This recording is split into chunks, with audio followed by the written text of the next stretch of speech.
بسم الله الرحمن الرحيم. الحمد لله رب العالمين، والصلاة والسلام على رسوله الأمين. أما بعد، أعوذ بالله من الشيطان الرجيم. بسم الله الرحمن الرحيم. يا أيها الذين آمنوا اتقوا الله حق تقاته ولا تموتن إلا وأنتم مسلمون.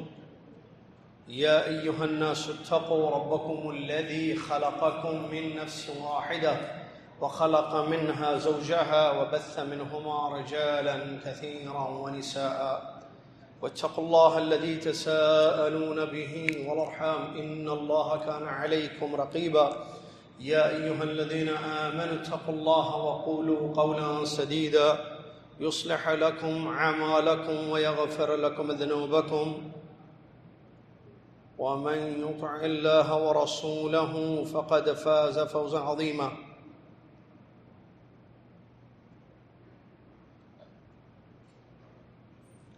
قال الله تبارك وتعالى: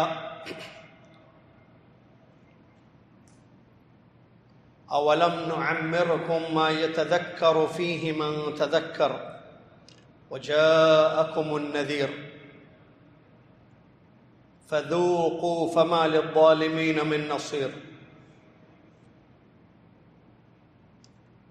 تمام تعریف اس اللہ تبارک و تعالیٰ کے لیے ہے جس اللہ تبارک و تعالیٰ نے ہم سب کو اپنی عبادت کے لیے دنیا میں پیدا کیا، اس سال کا رمضان مبارک عطا کیا، روزے رکھنے، قیام کرنے، عمرہ کرنے، تلاوت کرنے اور دیگر عبادات کی اس نے توفیق دی۔ ہم اللہ کی ہر نعمت پر اس کا شکر بجا لاتے ہیں۔ سبحان اللہ و بحمدہ، سبحان اللہ العظیم۔ صلاۃ و سلام ہو پیارے نبی محمد صلی اللہ علیہ وسلم پر کہ جنہوں نے رمضان المبارک کے روزے رکھے، قیام اللیل کیا، عمرے پر اپنی امت کو ابھارا، کثرت سے اللہ کے راستے میں خرچ کیا، اپنی امت کو طریقہ عبادت سکھایا۔ اللہم صلی علی محمد وعلی آل محمد کما صلیت علی ابراہیم وعلی آل ابراہیم انک حمید مجید۔ اللہم بارک علی محمد وعلی آل محمد کما بارکت علی ابراہیم وعلی آل ابراہیم انک حمید مجید۔ 5 روزے ہو چکے ہیں۔ آج 5 رمضان المبارک 1443 ہجری مطابق 6 اپریل 2022 عیسوی ہے۔ ہم کو انتظار تھا رمضان کا، دعائیں ہوئی، اللہ کا کرم ہوا، اللہ کا فضل ہوا، اللہ عز و جل نے یہ مہینہ ہمیں عطا کیا۔ 5 روزے اب تک ہم نے رکھ لیے۔ ہمیں سے بہت سارے لوگوں نے عمرہ بھی کر لیا، تلاوت ہو رہی ہے، شاید مال کی زکوٰۃ بھی نکالی گئی، صدقہ بھی ہو رہا ہے۔ اللہ سے دعا ہے کہ اللہ ان اعمال کو قبول فرمائے۔ اللہ تعالی ہمارے روزوں کو، ہمارے قیام کو، ہماری تلاوت کو، ہمارے عمرے کو، ہماری زکوٰۃ کو، ہمارے صدقہ خیرات کو قبول فرمائے اور ہمیں مزید زیادہ سے زیادہ عبادت کرنے کی توفیق عطا فرمائے۔ آمین یا رب العالمین۔ میں نے قرآن مجید کی ایک آیت آپ کے سامنے پڑھی، جس آیت میں اللہ تبارک و تعالیٰ نے فرمایا: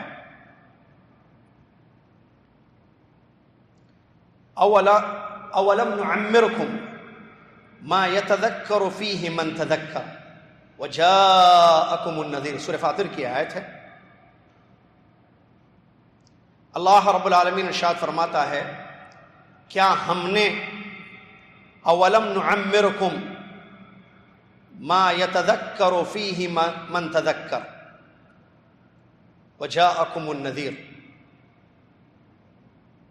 کیا ہم نے تمہیں اتنی زندگی نہیں دی، اتنی عمر نہیں دی جس میں نصیحت حاصل کرنے والے نصیحت حاصل کر سکتے تھے اور تمہارے پاس ڈرانے والے بھی آ گئے۔ اللہ تبارک و تعالیٰ نے مجھے اور آپ کو یہ زندگی عطا کی ہے، نصیحت ہے، اس زندگی سے ہم نصیحت حاصل کریں۔ عمر ہماری چل رہی ہے، رمضان جیسا مبارک مہینہ ہماری زندگیوں میں دوبارہ آ چکا ہے، اور انسان کو سبق حاصل کرنے کے لیے، نصیحت کے لیے کافی ہے یہ زندگی۔ ڈرانے والے پیغمبر بھی آ گئے، قرآن کی تلاوت ہو رہی ہے۔ ہم اللہ سے ڈریں اور اپنے اعمال کو، اپنی زندگی کو، اپنے عقیدے کو ٹھیک کرنے کی کوشش کریں۔ رمضان ایک مدرسہ ہے جس میں انسان اپنی تربیت کر سکتا ہے، اپنی اصلاح کر سکتا ہے۔ سلف صالحین نے اس کو مدرسہ کہا ہے، اسکول ہے یہ، جہاں اسکول میں بچوں کو پڑھایا جاتا ہے، اسکول میں بچوں کو سکھایا جاتا ہے، ان کو سمجھایا جاتا ہے۔ رمضان ایک ایسا مہینہ ہے جس میں ہم سمجھ سکتے ہیں، سیکھ سکتے ہیں، اپنی اصلاح کر سکتے ہیں، اپنی بہترین تربیت کر سکتے ہیں۔ لیکن یہ مہینہ اگر چلا جائے اور ہم نے اپنی اصلاح نہیں کی، اپنی تربیت نہیں کی، تو خسارے کے سوا اور ہمیں کوئی چیز حاصل نہیں ہوگی۔ دوسری بات، رمضان ایک وقت ہے، اللہ نے فرمایا ایام معدودات، گنتی کے دن۔ میں نے ابھی تھوڑی دیر پہلے کہا 5 روزے ہو چکے ہیں، 24 یا 25 روزے باقی رہ گئے ہیں۔ رمضان ایک وقت ہے، اور وقت کی اسلام میں بڑی اہمیت ہے۔ اس کو سمجھنے کے لیے آپ یہ غور کریں میرے ساتھ، اللہ تعالیٰ نے قرآن میں وقت کی قسم کھائی ہے، واللیل والنہار، اللہ نے رات کی قسم کھائی ہے، رات وقت ہے۔ والنہار، اللہ نے دن کی قسم کھائی ہے، دن ایک وقت ہے۔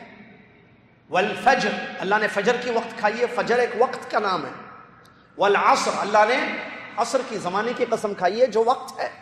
والضحى واللیل اذا سجى، والضحى قسم ہے چاشت کے وقت کی، ضحیٰ ایک وقت ہے، رات کو ضحیٰ نہیں کہتے، دوپہر کو، شام کو، مغرب کو ضحیٰ نہیں کہتے، چاشت کا وقت ہے وہ ایک۔ تو کہنے کا مقصد، اللہ عز و جل نے رات و دن کی، زمانے کی، اور فجر کی، عصر کی، اور فجر کی اور چاشت کے وقت کی قسم کھائی۔ کیوں؟ اس لیے کہ اللہ تبارک و تعالیٰ جب کسی چیز کی قسم کھاتا ہے تو اس کی اہمیت ہوتی ہے۔ وقت کی زندگی میں سب سے زیادہ اہمیت ہے۔ رمضان ایک وقت ہے، کہیں ایسا نہ ہو کہ یہ وقت چلا جائے اور ہم نے اس میں کچھ نہیں کیا۔ آج 6ٹھی شب ہے رمضان المبارک کی، یہ قرآن کا مہینہ ہے۔ آپ اور میں اپنے آپ سے سوال کریں کہ ہم نے اس وقت میں کتنا قرآن پڑھا ہے۔ جمعہ پہلا روزہ، جمعہ کی شب، پہلی شب تھی نا، ہفتہ پہلا روزہ تھا نا، جمعہ کی شب سے، جمعہ کی رات سے، آج یہ جمعرات کی رات آئی ہوئی ہے، کل جمعرات ہے دن۔ ان راتوں میں اور ان 5 دن کے روزوں میں ہم نے کتنا اللہ کا کلام پڑھا ہے؟ سوال کریں اپنے آپ سے، کتنی توبہ محرون آپ نے کی ہے، کتنا استغفار ہم نے کیا ہے، سحری میں کتنی مرتبہ اللہ سے ہم نے معافی مانگی ہے، افطار سے پہلے، افطار کے وقت، روزہ دار کا جب افطار ہوتا ہے وہ دعاؤں کی قبولیت کا وقت ہے، میں نے اور آپ نے کتنی دعا کی ہے۔ اذان اور اقامت کے درمیان قبولیت کا وقت ہوتا ہے، سجدوں میں دعائیں قبول ہوتی ہیں، کتنی ہم نے دعائیں کی ہیں۔ اور پہلے رمضان سے اب تک ہم نے کتنا مال اللہ کے راستے میں خرچ کیا، اللہ اکبر۔ زکوٰۃ نکالی یا نہیں نکالی؟ نکالنی جو تھی۔ مجھے حیرانی ہوئی سن کر، کیونکہ پتہ نہیں نا لوگوں کا کیا ہے۔ زکوٰۃ 1 سال ختم ہونے پر نکالنا چاہیے۔ پہلی رمضان کو سال میرا ختم ہوتا ہے، مثال، تو پہلی رمضان کو مجھے زکوٰۃ نکالنی ہے، فار ایگزامپل۔ مجھے یہ بتایا کسی نے جمعہ کے بعد، نہیں جمعہ نے، پرسوں 2 دن پہلے، کہ بہت سارے لوگ کیا کرتے ہیں، پہلی رمضان کو زکوٰۃ نکالیں تو پہلی رمضان کو نکال کے نہیں دے دیتے، شروع پورا مہینہ دیتے رہتے ہیں۔ اچھا، فرسٹ رمضان زکوٰۃ نکالنے کا وقت ہے، تو آپ اس کو اور کیسے نکال رہے ہیں؟ تو جنہوں نے بتایا انہوں نے مجھ سے کہا کہ 1 دن میں کیسے پورا کاؤنٹ کریں گے؟ کیا مطلب اس کا؟ پہلے سے نہیں معلوم ہے کتنی زکوٰۃ نکالنی ہے؟ مجھے نہیں معلوم آپ لوگوں کا کیا کیلکولیشن ہوتا ہے، آپ لوگ کیسی زکوٰۃ نکالتے ہیں، آئی ڈونٹ نو۔ میں ایک جنرل بات کر رہا ہوں، اگر یہ غلطی ہو رہی ہے تو اس غلطی سے اپنے آپ کو بچائیے۔ سال ختم ہونے پر زکوٰۃ نکالنی ہے نا، نکال دینا۔ نہیں، نکالنے کے لیے ٹائم چاہیے، بھیجنا ہے، وہ ہے، کاؤنٹنگ ہے، کیا کیلکولیشن ہے، اتنے بن رہے ہیں، پھر اس کے بعد اس کو ان کو دینا ہے، پھر ان کو دینا ہے، پھر ان کو دینا ہے، وہ مستحق، وہ مستحق، یہ پورا 25 دن، 20 دن، 15 دن کم سے کم، یا پورا مہینہ لگتا ہے؟ نہیں بھائی، یہ کیا ہے؟ زکوٰۃ کا ایک وقت ہے، سال ختم ہونا، سال ختم ہو گیا نکال دیجیے، بیفور اس کے آپ کیلکولیشن کر لیجیے اپنی۔ آپ کو نہیں آتا کیلکولیشن کرنا؟ آپ کو نہیں پتا آپ کے پاس سونا کتنا ہے؟ آپ کو نہیں پتا آپ کے پاس چاندی کتنی ہے؟ کیش کتنا ہے؟ اور کتنا 2.5% ہوتا ہے آپ کی زکوٰۃ؟ سب پہلے کر لیجئے، جب ٹائم آئے نکال دینا ہے۔ آپ ڈیلے کیسے کر رہے ہیں؟ 1 دن 2 دن 15 دن 20 دن، اچھا دوسرے پہلی رمضان آپ کو زکات نکالنی ہے، دوسرے دن فوت ہو گئے، آپ چلے گئے دنیا سے، ہاں کہاں ہے پیسہ زکات کا؟ کیوں نہیں نکالیں؟ نہیں ابھی اور 15 دن کے بعد نکالنا تھا، تو آپ تو یہ کیسے 15 دن کے بعد نکالیں گے آپ؟ ہر عبادت کا ایک وقت ہوتا ہے، وقت پر عبادت کریں۔ کیا رمضان کے روزے شوال میں سردی کے موسم میں رکھ سکتے ہیں؟ اعتکاف گھر میں مسجد میں کرنا ہے، گھر میں بیٹھ کے عورتیں اعتکاف کر سکتی ہیں؟ نہیں، عبادت کی جگہ ہے، عبادت کا طریقہ ہے، عبادت کا وقت ہوتا ہے، عبادت کی صفت ہوتی ہے۔ کیا گھوڑے کی قربانی اللہ قبول کرے گا؟ نہیں، قربانی میں وہ جانور نہیں ذبح کر سکتے ہیں آپ۔ تو عبادت توقیفی معاملہ ہے جس میں اللہ سے ڈریں۔ تو ہم میں سے جن کی زکوٰۃ واجب تھی انہوں نے زکوٰۃ نکالی۔ ہم نے کتنا اللہ کے راستے میں صدقہ کیا پہلی شب سے آج تک؟ رمضان میں اللہ کے نبی صلی اللہ علیہ وسلم بہت زیادہ اللہ کے راستے میں خرچ کرتے تھے اس ماہ مبارک میں، لہٰذا ہم اس طرف خاص توجہ دیں۔ دوسری ضروری بات، یہ قرآن کا مہینہ ہے، مجھے یقین ہے انشاءاللہ کہ میں نے سنا ہے دیکھا ہے، لوگ کثرت سے قرآن کی تلاوت کرتے ہیں، بہت اچھی چیز ہے۔ شہر رمضان الذی انزل فیہ القرآن، رمضان وہ مہینہ ہے جس میں قرآن اترا ہے۔ تو اگر کوئی رمضان میں نہ پڑھے تو پھر کب پڑھے گا؟ 11 مہینے نہیں پڑھا، اللہ ہدایت دے۔ 11 مہینے نہیں پڑھی، اللہ ہدایت دے خاتون کو۔ اب رمضان میں بھی نہیں پڑھ رہی ہے، نہیں پڑھ رہا، رمضان میں پڑھا جاتا ہے قرآن، یہ قرآن کا مہینہ ہے، ضرور پڑھیے۔ لیکن ایک سوال ہے، کیا صرف پڑھ رہے؟ ہاں پھر مشکل سے پڑھ رہے، خالی ہے ہم کیا مشکل سے پڑھ رہے، سمجھ رہے نہیں۔ آج کتنی آیتیں پڑھی امام صاحب نے؟ اکثر آیتوں میں، آج ابتدائی جو شروع کی آیتیں تھیں، طلاق کے مسائل بیان کیے ہوئے، اس میں طلاق کے احکام اور مسائل۔ کیا ہماری خواتین، ہمارے مرد ان مسائل کو جانتے ہیں جو طلاق کے اللہ تعالیٰ نے بیان کی ہیں قرآن کی آیتوں میں؟ نہیں۔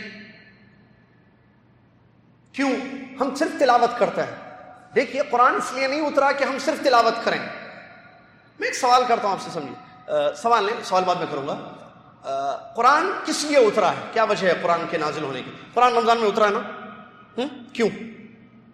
کوئی بتا سکتے ہیں ہاتھ اٹھا کر؟ ہدایت کے لیے۔ کیا مطلب ہدایت؟ امپلیمنٹ کرنا زندگی میں، راہ راست، قرآن سے ہمیں راستہ ملے۔ ہدایت سیدھا راستہ کیسے ملے گا؟ قرآن سے ہمیں سیدھا راستہ اگر ہم قرآن نہیں سمجھیں گے۔ صحیح ہے نا؟ قرآن پڑھ رہے ہیں لیکن ہم سمجھ نہیں رہے ہیں قرآن کو، تو ہمیں کیسے قرآن سے سیدھا راستہ ملے گا؟ اس کا مطلب قرآن سے ہدایت کے لیے ضروری ہے کہ اس کلام کو ہم سمجھیں۔ سمجھنے کے لیے ترجمہ تفسیر پڑھنی ہوگی۔ فاطمہ ایک عورت کا نام ہے یا ایک لڑکی کا نام ہے جو رمضان میں تلاوت کر رہی ہے، روزانہ پارے پڑھ رہی ہے۔ ایک دوسری اس کی سہیلی ہے عائشہ، وہ جو ہے قرآن کی تلاوت بھی کر رہی ہے، ساتھ میں سمجھ بھی رہی ہے کہ اللہ پاک نے کیا بیان کیا ہے۔ دونوں میں سے کس کو اجر زیادہ ملے گا؟ فاطمہ کو یا عائشہ کو؟ عائشہ کو۔ کیوں؟ عائشہ صرف تلاوت نہیں کر رہی ہے، تلاوت کے ساتھ سمجھ بھی رہی ہے اس کو۔ کیسے سمجھ رہی ہے؟ تفسیر کی معتبر کتابوں کو دیکھ کر۔ تفسیر کی کتابیں ہیں نا اردو میں، انگریزی میں، اس کو دیکھ رہی ہے، پڑھ رہی ہے۔ اچھا فاطمہ جو خالی پڑھ رہی ہے پارا، ایک کے بعد ایک پارا، 2 پارا، 3 پارا تلاوت سورہ بقرہ پڑھتے جا رہی ہے، اس کو اجر نہیں مل رہا ہے؟ بالکل مل رہا ہے، لیکن دونوں میں افضل کون ہے؟ عائشہ۔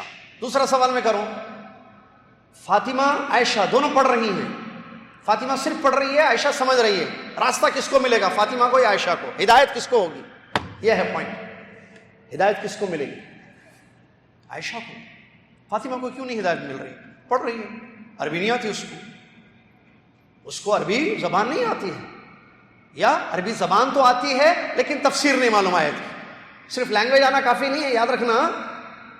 آپ کو لینگویج آتی ہے، آپ نے پڑھ لیا، صراط الذین انعمت علیہم آپ نے پڑھا، معلوم ہے صراط عشمان و صراط، الذین اسم الموصول، انعمت کا مطلب کیا ہے، علیہم کیا ہے معلوم، لیکن یہ انعمت علیہم ہے کون لوگ؟ انعمت علیہم انعام یافتہ لوگ ہیں کون؟ یہ نہیں معلوم۔ کیوں؟ اس لیے کہ یہ زینب ہے جو عربی ہے، پڑھتی ہے، اس کو پتا ہے صراط کا معنی، الذین کا معنی، انعمت کا معنی، علیہم کا معنی، لیکن زینب کو تفسیر نہیں معلوم۔ تو 3 لیڈیز ہو گئی نا، فاطمہ، عائشہ، زینب. ہاں، ہدایت جلدی کس کو ملے گی تینوں میں؟ کس کو پتا چلے گا راستہ سیدھا؟ عائشہ. نہ فاطمہ کو نہ زینب کو. زینب عربی ہے، سمجھتی ہے، عربی لینگویج پوری آتی ہے، ورڈز کے میننگز معلوم، ویکیبلری ہے، لیکن اس کو تفسیر نہیں معلوم، پڑھتی نہیں ہے تفسیروں. اور فاطمہ بیچاری ہماری بہن صرف پڑھ رہی ہے. سب سے اچھی عائشہ ہوئی بہن جو سمجھ رہی ہے کہ اللہ تعالیٰ نے کیا بیان کیا. آپ سے ایک سوال کروں، جواب آپ اپنے حد تک رکھ رہے ہیں. کبھی سورہ فاتحہ کی تفسیر پڑھی ہے ہم نے؟ میرے پاس وقت نہیں ہے، میرا سفر بھی ہے اگلے ہفتے، پروگرام سے وہاں ہندوستان میں. میرے واللہ دل میں خیال آیا کہ میں سورہ فاتحہ کی تفسیر اگلے درس میں بتاؤں، لیکن درس کب لوں؟ کل کہیں اور درس ہے، درس کب دوں؟ ٹائم نہیں ہے، پھر سفر بھی اگلے ہفتے. میں نے سوچا چلو سورہ فاتحہ کی تفسیر بتاؤں گا ایک دن، پھر سوچا اس کے بعد پھر آیت الکرسی بھی بتاؤں گا. تو سورہ فاتحہ کے لیے ایک دن چاہیے، آیت الکرسی کی تفسیر بتانے کے لیے ایک دن چاہیے، سورہ اخلاص، سورہ معوذتین کے لیے اس کے لیے بھی دن چاہیے. دن نہیں ہے نا یہاں. آپ پڑھ لیں بھائی، ٹائم نہیں ہے ہمارے پاس. آپ کے پاس ٹائم ہے، ہمارے پاس بھی ٹائم ہے. آپ بھی بزی، ہم بھی بزی، سب بزی ہیں. مسئلہ یہ ہے کہ آپ پڑھیں. سورہ فاتحہ کی تفسیر اب تک نہیں پڑھی تو پڑھ لیں، آج پڑھ لیں، کل پڑھ لیں. کیا ہے؟ الحمدللہ رب العالمین الرحمن الرحیم مالک یوم الدین. ہر نماز میں، ہر رکعت میں پڑھتے ہیں امام صاحب. بلکہ ہم حرم میں جاتے ہیں تو وہاں جنازے میں بھی نہیں پڑھتے، اس میں بھی سورہ فاتحہ پڑھی جاتی ہے. اتنی بڑی سورہ ہے کیا بھائی؟ کیا بتایا اللہ تعالیٰ نے؟ آیت الکرسی اتنی عظیم آیت، قرآن مجید کی اعظم آیت جس کو کہا گیا. کیا ہے اس آیت کریمہ میں جو اللہ تبارک و تعالیٰ نے بیان کیا ہے؟ اور حدیثوں میں ہمیں یہ پتہ چلتا ہے کہ یہ اعظم آیت، سب سے بڑی آیت ہے قرآن مجید کی. تو اللہ کے لیے قرآن کو سمجھ کر پڑھیں، تدبر کریں، غور کریں، پتہ چلے گا کیا خزانے ہیں اس قرآن میں. قرآن میں عام طور پر جو باتیں ہیں میں آپ کو بتاؤں، توحید اللہ تعالیٰ نے بیان کی ہے قرآن میں. اللہ کی توحید ہے قرآن میں کہ اللہ ہی عبادت کے لائق ہے. مثالوں کے ذریعے اللہ نے بہت ساری آیتیں اس سلسلے میں اتری ہیں جہاں توحید کو سمجھایا گیا ہے کہ جو تم کو پیدا کیا خالق، جو تمہارا مالک ہے، جو تمہارا رازق ہے، جو تمہیں کھلاتا ہے، جو تمہیں پلاتا ہے، جو تمہیں نعمتیں دیتا ہے، وہی تمہاری عبادتوں کے مستحق ہے، اس کے سوا کوئی عبادتوں کے مستحق نہیں ہے. تو توحید زبردست قرآن میں اللہ تعالیٰ نے بیان کیا. دوسری چیز جو ہمیں قرآن میں ملتی ہے وہ ہے آخرت، جنت، جہنم، میدان حشر، حساب و کتاب، ترازو، پل صراط، دائیں ہاتھ میں نام اعمال لینے والے، بائیں ہاتھ میں نام اعمال لینے والے، جنت اور اس کی نعمتیں، جہنم اس کا عذاب. یہ تمام بھی قرآن کی کئی آیتوں میں، کئی صورتوں میں اللہ پاک نے تفصیل کے ساتھ بیان کی. تیسری چیز جو ہمیں قرآن میں ملتی ہے وہ ہے اخبار، جن کو قصص اور واقعات بھی آپ کہہ سکتے ہیں. پچھلے لوگوں کے واقعات، قوم نوح کا واقعہ، قوم موسیٰ کا واقعہ، قوم عیسیٰ کا واقعہ، قوم ادریس کا واقعہ، ادریس علیہ السلام کا واقعہ، شعیب علیہ السلام کی قوم کا واقعہ، بنو اسرائیل کے واقعات، کئی واقعات. ایک تو جنرل عمومی طور پر قوموں کے واقعات ہیں، بعض پرٹیکولر لوگوں کے بھی واقعات. ایک آدمی جو جا رہا تھا اس نے بوسیدہ ہڈی اٹھائی اور کہا کہ اس کو اللہ کیسے زندہ کرے گا، جو پڑھ چکے ہیں کون سی دوسری تراویح میں امام صاحب، دوسری جو رات میں ہم نے پڑھی تھی. اسی طریقے سے چند آج جو ختم ہوئی جو آخری 2 رکعت امام صاحب نے پڑھی، اس میں طالوت کا، داؤد علیہ السلام، طالوت کا واقعہ، جو طالوت کو اللہ نے بادشاہ بنا کر بھیجا تھا. جالوت سے جو جنگ لڑی گئی اور جالوت کو جو ہرایا گیا، اور داؤد نے جالوت کو جو قتل کر دیا، اس کا ذکر مجھے ایک چھوٹا سا واقعہ ہے، چند آیتوں میں اللہ تعالیٰ نے بیان کیا جو آج کی سنیں. تو واقعات ہمیں ملتے ہیں. ان واقعات میں ہمارے لیے عبرت ہے، کیونکہ ہمارے جیسے لوگ اس روئے زمین پر آ کر چلے گئے. وہ بھی انسان تھے نا، جو نوح علیہ السلام کی قوم تھی. بنو اسرائیل بھی انسان تھے، فرعون اس کی قوم بھی انسان تھے، ہے نا. ابراہیم علیہ السلام کی قوم، آزر اس کی قوم بھی انسان تھے. موسیٰ علیہ السلام کی قوم بنی اسرائیل وہ بھی انسان تھے.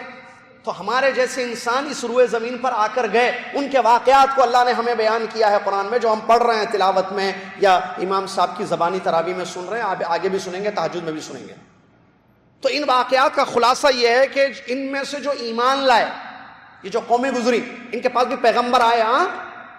میں باٹم لائن بتا رہا ہوں آپ کو، پیغمبر آئے، ہمارے پاس بھی پیغمبر آئے. ہمارے پیغمبر کون؟ عبد الرحمن. محمد صلی اللہ علیہ وسلم، ان کے الگ الگ پیغمبر تھے، وہ پیغمبر بھی توحید کی دعوت دیے، ہمارے پیغمبر بھی توحید کی دعوت دیے، ان پیغمبروں نے بھی اللہ کا راستہ دکھایا، ہمارے پیغمبر نے بھی ہم کو اللہ کا راستہ دکھایا۔ وہ لوگ نہیں مانے دو ٹائپ، کچھ لوگ مانے، جیسے نوح علیہ السلام کی مثال اگر ہم لے لیں، کشتی والے مانے جو تھوڑے لوگ تھے، باقی کی پوری قوم نہیں مانی۔ تو جو مانے ان کے ساتھ کیا ہوا بھائی؟ یہ پاسٹ ہے نا، اس روئے زمین کی پہلی قوم تھی۔ اور جو نہیں مانے ان کے ساتھ کیا ہوا؟ جو مانے، ایمان لائے، نبی کا طریقہ اپنائے علیہ الصلوۃ والسلام، وہ لوگ کشتی میں نجات پا گئے، ڈوبنے سے بچ گئے، زندگی ملی، نعمتیں ملی، انشاءاللہ جنت میں جائیں گے۔ اور وہ پوری قوم جو انکار کر رہی تھی، جھٹلایا، نہیں مانا، وہ لوگ ڈوب گئے طوفان میں، جو پہلا طوفان آیا تھا دنیا کا۔ یہ تو طوفان میں ڈوب گئے، مر گئے۔ قیامت کے دن کیا کرے گا اللہ ان کے ساتھ؟ ہاں ساجد بھائی، جہنم، گو ٹو ہیل جس کو انگلش میں بولتے ہیں لوگ، وہ ہیل جانے والے ہیں۔ کیوں؟ کیونکہ انہوں نے حرکت کیسی کی ہے۔ اس کا مطلب ہم جو یہ پڑھ رہے ہیں آیتیں ہیں، ہمارے لیے اس میں یہ سبق ہے کہ اگر میں نے اور آپ نے اللہ کو نہیں مانا، اس کا حق نہیں ادا کیا، اپنے نبی محمد صلی اللہ علیہ وسلم کے طریقے پر زندگی نہیں گزاری، ہمارا بھی وہی حشر ہوگا جو ان لوگوں کا ہوا تھا۔ سو بی کیئرفل، ہوشیار ہو جائیں۔ میں اور آپ صرف تلاوت کر کے چھوڑ نہ دیں، یہ سمجھنا ہے۔ اسی طریقے سے قرآن میں احکام بھی موجود ہیں۔ آج طلاق کے احکام آئے ہیں، کتنے شوہر اپنی بیویوں کو طلاق دیتے ہیں۔ بہت بول رہے تم، بہت دنوں سے دیکھ رہا ہوں، بک بک سن رہا ہوں تمہاری، طلاق طلاق طلاق۔ کیا ہے بھائی؟ اس کے بعد چلو پوریا بستر لو، آئیے بیٹی کو لے کے چلے جائیے، آؤ میاں بہن کو لے کے چلے جاؤ۔ ارے کیا ہوا بھیجان؟ آؤ لے کے چلے جاؤ، خلاص طلاق دے دیا، ختم۔ ظلم عورتوں پر، بیچاری پریشان، کہاں جاؤں کیا کروں، طلاق دیا، گھر سے نکال دیا، ختم۔ 3 طلاق دیا، ختم، پوری زندگی ختم، رشتہ ختم، سب کچھ ختم۔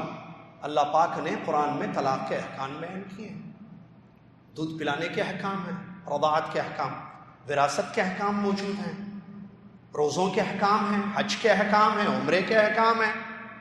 تو احکام، آرڈرز اللہ کے وہ ہیں قرآن میں۔ تجارت کے احکام ہیں، ہم کو سمجھنا چاہیے۔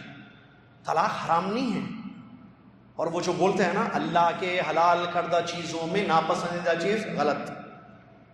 ایسی کوئی صحیح حدیث نہیں ہے کہ حلال کردہ چیزوں میں ناپسندیدہ چیز طلاق ہے، ایسی کوئی حدیث صحیح سند سے ثابت نہیں ہے۔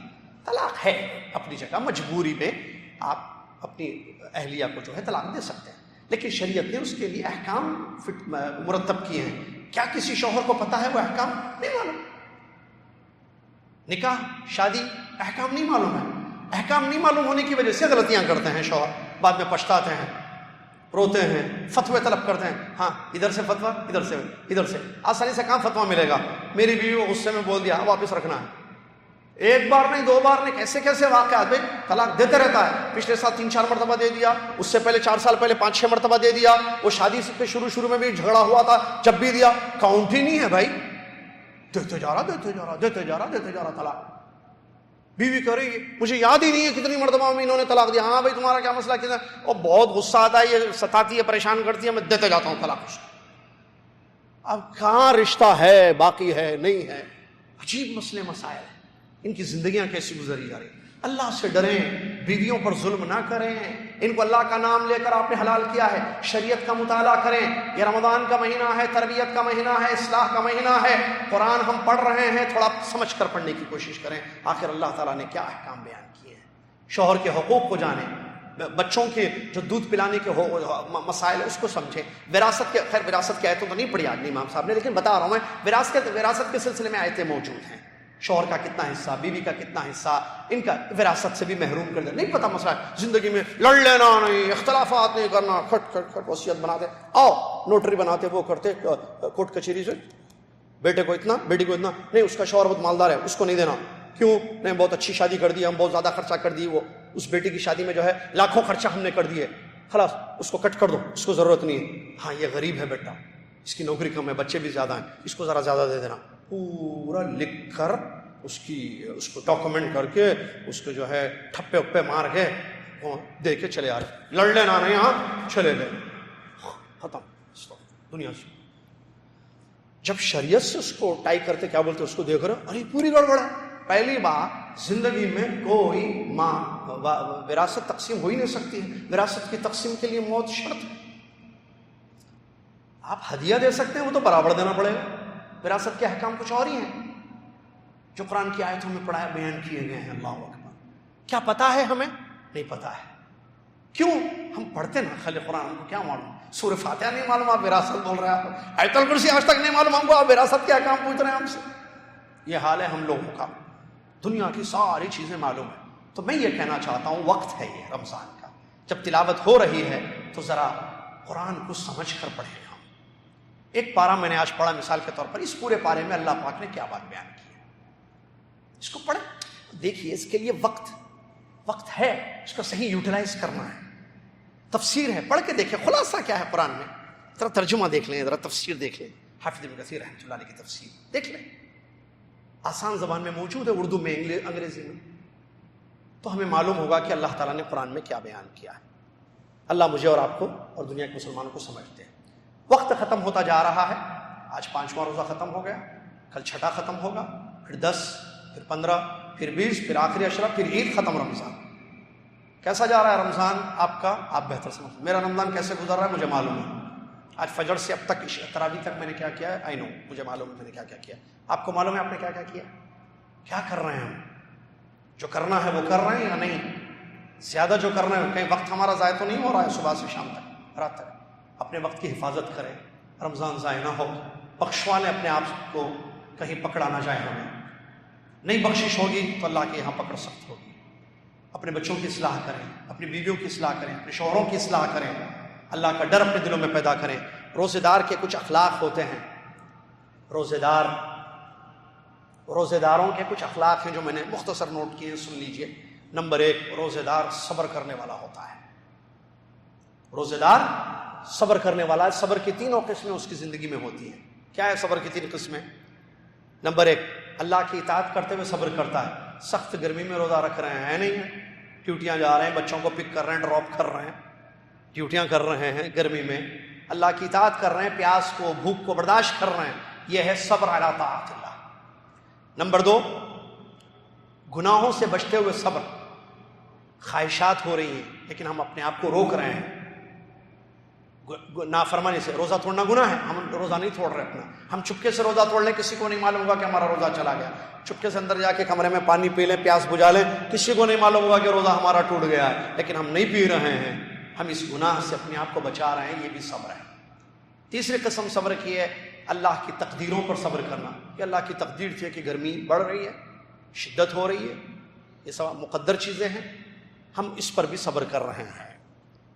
علامہ حافظ ابن رجب رحمہ اللہ بیان فرماتے ہیں سب سے بہترین قسم کا صبر روزہ ہے, کیونکہ اس میں صبر کی 3 قسمیں جمع ہو جاتی ہیں. اور اسی لیے اللہ عز و جل نے اس روزے کے بارے میں بیان فرمایا, ہر عمل, بخاری شریف کی جو روایت ہے, ہر آدم کے بیٹے کا عمل اس کے لیے سوائے روزے کے. روزہ میرے لیے رکھا جاتا ہے, میں اس کا بدلہ دوں گا. اپنی خواہشات کو, اپنے کھانے پینے کو میرے لیے چھوڑ دیتا ہے. اسی طریقے سے اس روزے کے بارے میں اللہ کے نبی صلی اللہ علیہ وسلم نے فرمایا کہ یہ روزہ اور قرآن قیامت کے دن سفارش کریں گے. روزہ کہے گا اے میرے رب, میں نے اس کو کھانے سے دن میں اور نفسانی خواہشات کی اتباع سے روکا تھا, میری سفارش اس کے حق میں قبول فرما. قرآن کہے گا اے میرے پروردگار, میں نے رات میں اس کو سونے سے روکا تھا, یہ جاگ کر مجھے پڑھتا تھا. اے اللہ اس کے حق میں میری سفارش قبول فرما.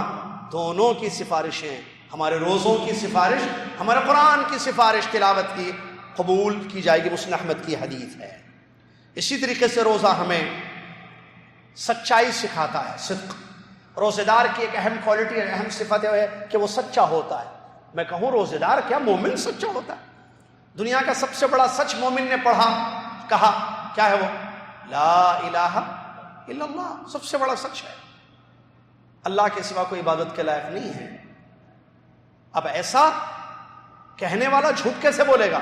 پھر وہ روزہ رکھتا ہے اور جھوٹا نہیں ہو سکتا وہ. کیوں؟ اللہ کے ساتھ اس کا معاملہ ہے, یہ روزے کا معاملہ, یہ عبادت کا تعلق اللہ سے ہے. تو اس میں کوئی شک نہیں ہے کہ وہ سچا ہوتا ہے. جھوٹ منافق کی صفت ہے، مومن کی صفت جھوٹ نہیں ہوتی ہے، مومن سچا ہوتا ہے. اسی طریقے سے اسی لیے کہا گیا بخاری شریف کی حدیث، ابو ہریرہ رضی اللہ عنہ فرماتے ہیں نبی صلی اللہ علیہ وسلم نے ارشاد فرمایا جو جھوٹ نہ چھوڑے روزہ رکھ کر اور جھوٹ پر عمل کرنے کو نہ چھوڑے، اور ایک روایت میں جہالت کا لفظ ہے، ایسے انسان کے کھانا پینا چھوڑ کر روزہ رکھنے کی اللہ کو کوئی ضرورت اور حاجت نہیں ہے. تو انسان سچ بولے. عجیب معاملہ ہے، آپ دیکھیں گے کئی روزے داروں کو کھاتے نہیں ہیں روزے میں، پیتے بھی نہیں ہیں، جھوٹ بولتے ہیں. کھانا کیوں چھوڑ دیا؟ ناشتہ کیوں چھوڑے؟ روزہ ہے بھائی، روزے میں ناشتہ، روزے میں لنچ، روزے میں پانی، روزے میں جوس، روزے میں چائے، کیسے پیئیں گے بھائی؟ پھر روزے میں جھوٹ کیسے؟ روزے میں غیبت کیسے؟ روزے میں فحاشی، روزے میں چغل خوری. ایک چیز چھوڑے دوسری چیز نہیں چھوڑے، یہ کیسا روزہ ہے؟ اسی لیے حدیث ہے جو جھوٹ نہ چھوڑے اس کے کھانا پینا چھوڑنے کی ضرورت اللہ کو نہیں ہے. ایک چھوڑ رہا ہے ایک نہیں چھوڑ رہا ہے، یہ ٹیمپروری منع ہے، سورج غروب ہونے تک کھانا پینا منع ہے. یہ جھوٹ تو زندگی بھر منع ہے. اندر کچھ نہیں ڈال رہا ہے، حلق کے نکال رہا ہے زبان سے سب کچھ، جھوٹ غیبت نعوذ باللہ. اسی طریقے سے مومن کی ایک صفت ہے، روزے دار کی ایک صفت ہوتی ہے روزے دار کے اخلاق میں، وہ کریم ہوتا ہے، کرم کرنے والا، مطلب خرچ کرنے والا اللہ کے راستے میں، اپنا مال غریبوں کو، فقیروں کو، مسکینوں کو، ضرورت مندوں کو، حاجت مندوں کو دیتا ہے. ہمارے نبی صلی اللہ علیہ وسلم نے بہت خرچ کیا. تیز ہوائیں جو تیزی سے چلتی ہیں اس سے زیادہ ہمارے نبی صلی اللہ علیہ وسلم رمضان المبارک میں اللہ کے راستے میں خرچ کرتے تھے. اسی طریقے سے افطار کرانا، یہاں تو کم مساجد میں ہے لیکن آپ کو پتہ ہے ہمارے ممالک میں تو تقریباً مساجد میں روزہ داروں کا افطار ہوتا ہے. اللہ کے نبی صلی اللہ علیہ وسلم ترمذی شریف کی حدیث سے فرماتے ہیں من فطر صائما کان له مثل اجره غیر انه لا ينقص من اجر الصائم شیئا. اگر کسی کا افطار آپ نے کرا دیا تو روزہ رکھنے والے کو جتنا اجر ملے گا آپ کو اتنا اجر ملے گا، اس کے اجر میں کوئی کمی بھی نہیں ہوگی. اسی طریقے سے پاک دامنی، یہ روزے دار کے اخلاق میں سے. روزے دار پاک دامن ہوتا ہے، اپنے دامن کو، اپنی عزت کو ہر برائی سے بچاتا ہے. نبی صلی اللہ علیہ وسلم نے فرمایا اے نوجوانوں کی جماعت، تم میں سے جو شادی کی طاقت رکھتے ہیں وہ شادی کر لیں، اور جو طاقت نہیں رکھتے ہیں وہ روزہ رکھ لیں، روزہ ان کے لیے ڈھال ہے. اسی طریقے سے روزے دار کے اخلاق میں سے ایک یہ ہے کہ وہ حلیم ہوتا ہے، بردبار جس کو اردو میں کہتے ہیں، غصے کو کنٹرول کرنے والا، اپنے آپ پر کنٹرول کرنے والا ہوتا ہے وہ. اسی لیے اللہ کے نبی صلی اللہ علیہ وسلم فرماتے ہیں، بخاری مسلم کی حدیث ہے، ابو ہریرہ اس کے راوی ہیں رضی اللہ تعالیٰ عنہ، جب تم صبح روزہ رکھو دن میں تو تم اپنی بیوی سے ہم بستری نہیں کرنا، جو کہ منع ہے، جہالت نہیں کرنا. اگر کوئی تم سے جہالت سے پیش آئے، گالی گلوچ کرے یا لڑائی جھگڑا کرے تو تم کہہ دو بھائی میں روزے سے ہوں، بھائی میں روزے سے ہوں. بھائی کا لفظ نہیں ہے، میں آپ کی طرح انی صائم، میں روزے سے ہوں، میں روزے سے ہوں. روکنا، کنٹرول کرنا. وہ لڑ رہا ہے آپ سے، جہالت کر رہا ہے، گالیاں دے رہا ہے، بدلے میں گالیاں دیں گے، بدلے میں لڑیں گے، جھگڑا کریں گے اس کے ساتھ، نہیں، کنٹرول. غصہ سب کو آتا ہے، نبی صلی اللہ علیہ وسلم کی وصیت ہے لا تغضب، غصہ مت کرو، مطلب غصے پر کنٹرول کرو، غصے پر امپلیمنٹ کرو. غصے میں طلاق، غصے میں مارنا، غصے میں سر پھوڑ دینا، غصے میں جو ہے گاڑی کا ٹائر پنچر کر دینا، غصے میں یہ کرنا، غصے میں یہ کرنا نہیں. غصہ آیا نا، اعوذ باللہ من الشیطان الرجیم پڑھ لیجیے، روک لیجیے اپنے آپ کو. یہ بھی جو ہے اس میں کوئی شک نہیں ہے کہ روزے داروں کے اخلاق ہوتے ہیں. اسی طریقے سے ایک چھٹی اخلاق ہے روزے داروں کے کہ وہ ان کے دل پاک اور صاف ہوتے ہیں. دلوں کی صفائی سمجھتے ہیں، دلوں کی صفائی، ان کے دلوں میں نفرت نہیں ہوتی ہے اپنے بھائیوں اور بہنوں کے لیے، بغض نہیں ہوتا ہے، کینہ کپٹ نہیں ہوتا ہے، دشمنی نہیں ہوتی ہے. ان کے دل صاف، کیسے؟ لائک پرندے، برڈس. پرندے کا دل کیسا رہتا ہے؟ پرندے کے دل میں حسد ہے، پرندے کے دل میں نفرت ہوتی ہے؟ نہیں، صاف دل ہوتا ہے پرندے کا. ایسے دل ہوتے ہیں روزے داروں کے. روزہ رکھتے ہیں، اپنا دل صاف، رات میں بستر پر سوتے ہیں اللہم بسمک کا پڑھیں، دل میں کچھ بھی نہیں ہے کسی کے لیے، پڑوسی، رشتہ دار، آفس کے لوگ، یہ سسرال والے، ساس بہو فلاں، دل صاف. کیا لے کر جائیں گے اللہ کے پاس؟ ہمارے قلب نظیف. قلوب، دل تین قسم کے ہوتے ہیں، ایک مردہ، ایک بیمار، ایک پاک اور صاف دل. تو صاف دل والا، اچھے دل والا یہ کامیاب ہوگا، انہی لوگوں کے لیے فائدہ ہوگا. اسی طریقے سے روزے داروں کی ایک صفت یا ان کے اچھے اخلاق میں سے یہ ہے عزیمت والے اور قوت ارادہ ان کے اندر ہوتا ہے، پختہ ارادہ کرنے والے.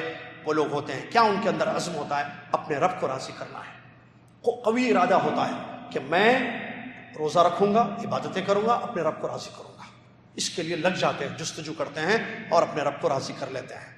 اسی طریقے سے سکینت سمجھتے ہیں، وقار، باوقار یہ لوگ ہوتے ہیں روزے دار۔